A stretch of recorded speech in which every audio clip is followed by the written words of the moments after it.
Welcome back to Casuals Corner, and today I'm going to be breaking down Liudviq v Jack Shaw. Now, if you haven't seen it, I did make a Rising Stars video on Jack Shaw where I had a look at his complete fighter profile and a few predictions that I had about him in the future. And if you go back and watch that, you'll probably see why I was drinking so much Jack Shaw Kool-Aid, because he is an exceptional talent. And if I'm perfectly honest, every fight always has a chance of someone winning. And even though that Liudviq is no muck, he's a Ukrainian wrestler and a decent striker as well, and tough. And he came off a tough, ironically, and that's how I knew about him and watched him before. But that's one thing I said coming into this: he's going to be game. That's why he took it, because no one else wanted that fight within their right mind. That's why 3 people dropped out. He put his hand up. He stayed in Vegas from the time that he was on The Ultimate Fighter as well.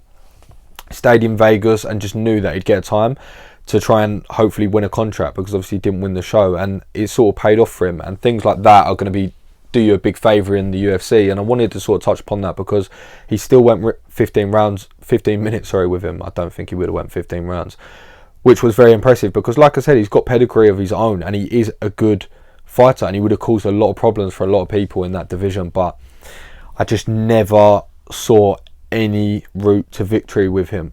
I just saw none at all, and that's no disrespect to him, that just speaks to the level of Jack Shaw.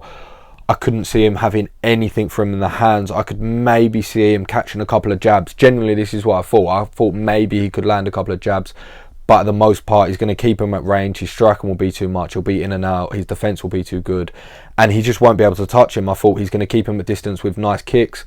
He showed that. He really showed everything, and I knew that Ukrainian or high school or college wrestling, state level, whatever it may be, I feel like Jack Shaw was going to be stronger there as well. And even though he's such an impressive wrestler, I just knew that he was going to be more dominant, and that's ultimately what we saw. We saw I'm not going to lie, I'm glad it went the 15 minutes because we saw such a full display of martial arts, and it was just beautiful to watch.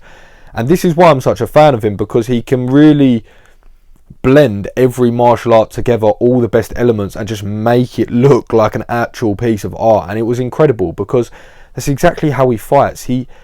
There's no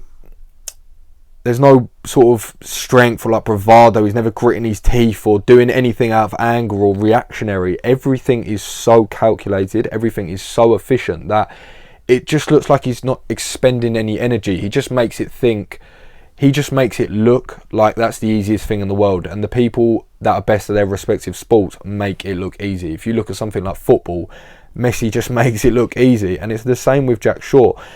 He toyed with him. I think Bisping said in the commentary it was like a ball on a matador, and that's exactly what it was.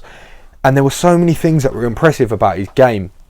I can't remember what round it was, but he had him in a head and arm, and he transitioned beautifully into it. He broke him down methodically, and he worked into that position, got the submission, had it in, couldn't finish it, let it go, and then just flowed straight back into another sequence. And even though that sounds like a minute detail, it shows the maturity and it shows the high fighting IQ that Jack Shaw possesses, because it's easy, a lot more eyeballs on you, especially in the UK time. A lot of people probably haven't heard of him if you're not quite into it, but he doesn't feel pressure. That's what I was saying on the breakdown video that I'd done of him. Fighting's the most second natural thing for him, so he goes in there and he just performs, and he showed that.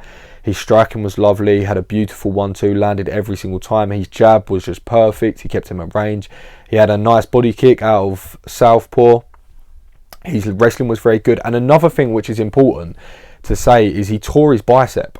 He tore his bicep in training, I think a couple of weeks ago, he said.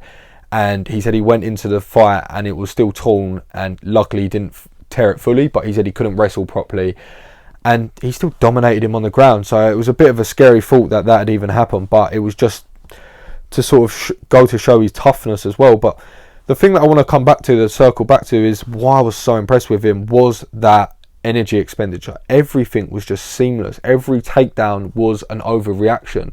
And again, going back to my other video, we know this from his other fights, that's what he's looking for. Even though he is good on the feet and he looked better than I've seen him before, he usually is waiting for an opponent to overextend to initiate grappling, because that's just his bread and butter, and he is that good, and his top pressure is that good, and his submission game is that good. It's crazy. I think that was the only second or third fight that he hasn't finished, and he's 15-0 in a professional career, and he was 12-0 in his amateurs.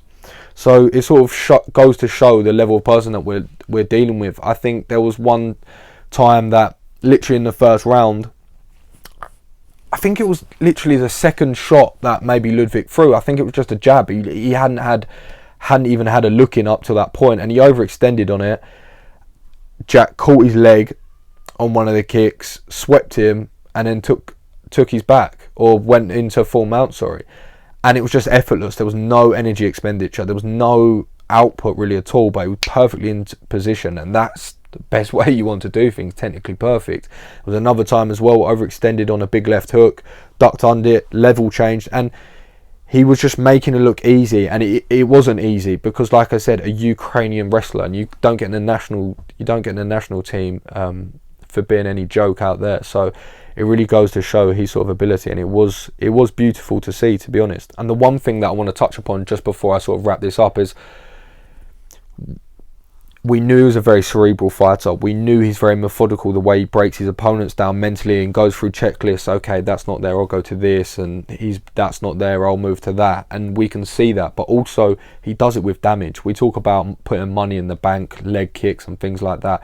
He does it all. He invests in the legs, he invests in the teeps and the front kicks, he invests in the head kicks, he invests in the body, he invests with the hands. So you really have to consider everything, and then you have to consider all the attacks on the floor, and then you have to consider your takedown defense, and it just becomes a mental drain more than anything for people. So a lot of people will have as good skills as him in some departments, let's say wrestling or let's say striking, but that mental drain of having to defend everything from every given angle anywhere in that octagon for 15 or 25 minutes is such a mental drain that it's so tiring, reading those feints constantly that he does so well, and those level changes, and then he can use that to his effect and feints level changes and goes on with other attacks, or does level change and uses that and feints with his hands, and he has so many options that opens up for himself with his skill set. So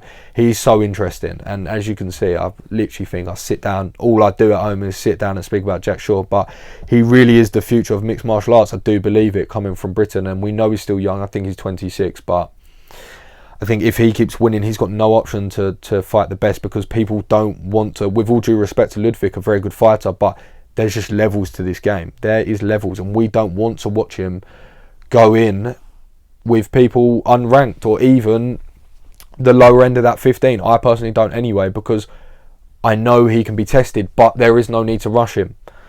But also, you're a victim of your own success at the end of the day, and there's only so long you can put that off. And I genuinely believe that he beats anyone with relative ease that doesn't have a single digit number on their ranking. I genuinely believe that, and I think even then he has an easy time with a few of them. But anyway, I'll breathe, I'll take a second. Like I said, he's got that injury, so hopefully he can rest up quick from that, and we'll see him in there quickly. But it'll be interesting to see what's to come of Jack Shaw. Hopefully very, very big things, and there's a lot happening in that Welsh scene as well, so it'll be exciting to see other people come out there. As always, you know the drill. Please drop a like, please drop a subscribe, and go over to our Instagram and our TikTok. Like I said on the other video, there's a lot of things to come on this platform, so keep your eyes peeled and jump on the train early. Just like Jack Shaw, jump on the content train early, because big things to come.